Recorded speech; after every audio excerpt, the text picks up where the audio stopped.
Bonjour Clément, ici on est à Croix-en-Ternois, tu es le plus jeune pilote du Sportwing. Tu peux nous expliquer qu'est-ce qui t'a amené dans cette catégorie un petit peu spéciale?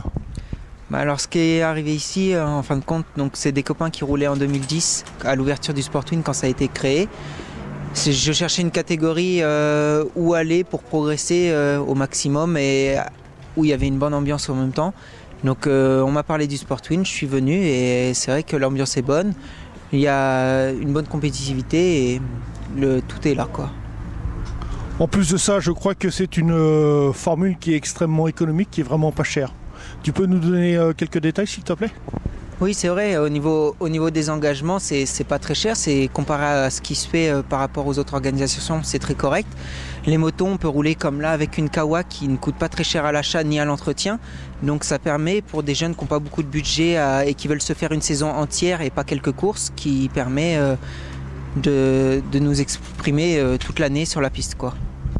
Ta moto t'a coûté 4000 €, c'est ça? Oui, c'est ça, 4000 €, tout compris, quoi. Maintenant, on va faire une petite revue de détail. Tu vas nous présenter ta moto parce que je sais qu'en plus de ça, tu es un technicien hors pair et tu as réussi à faire un petit bijou. Hein? Oui, il y a eu pas mal de boulot, 6 mois de boulot l'hiver pour la faire, donc ça a été un gros travail. Au début, je ne savais pas au début de saison si ça allait marcher, ça s'est vite conclu en essai que c'était la bonne solution, donc tant mieux pour moi, pour l'instant ça se passe bien, donc on va voir tout ce que j'ai fait sur la moto. Donc dessus, au niveau du haut moteur, j'ai mis une paire d'arbres à cam retaillés. Donc c'est des arbres à cam d'origine qu'on a fait retailler chez Augereau au Mans.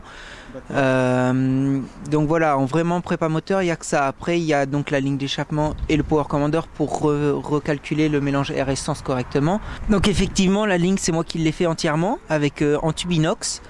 Donc ça a été pas mal de boulot pour la réaliser, pas mal de calculs pour la développer et tout. Mais on y est arrivé et puis maintenant... ça marche plutôt pas mal.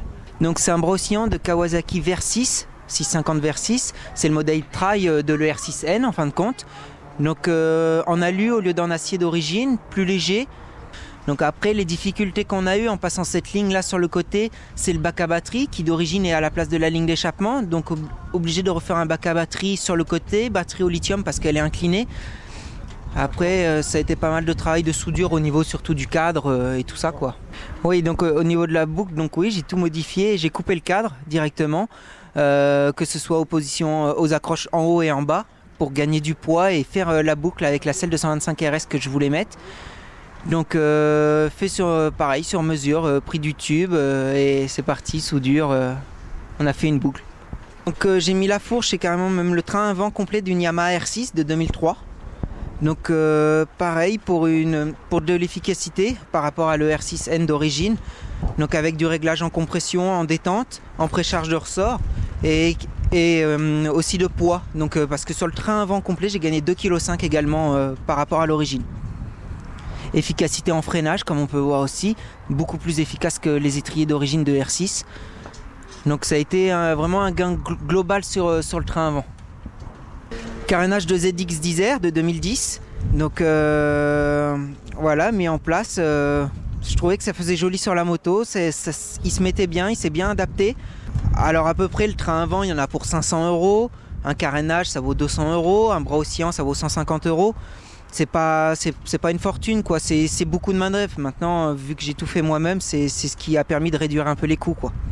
Voilà, donc c'est un 6,5, 4 soupapes. Donc je suis devant beaucoup de proto 1100 comme il y a au Sportwing pour l'instant. Même si au niveau moteur, donc j'ai un peu moins de puissance. La moto est très facile, j'ai réussi à bien la régler avec justement cette fourche là que j'ai mis. La moto marche bien, elle est bien réglée.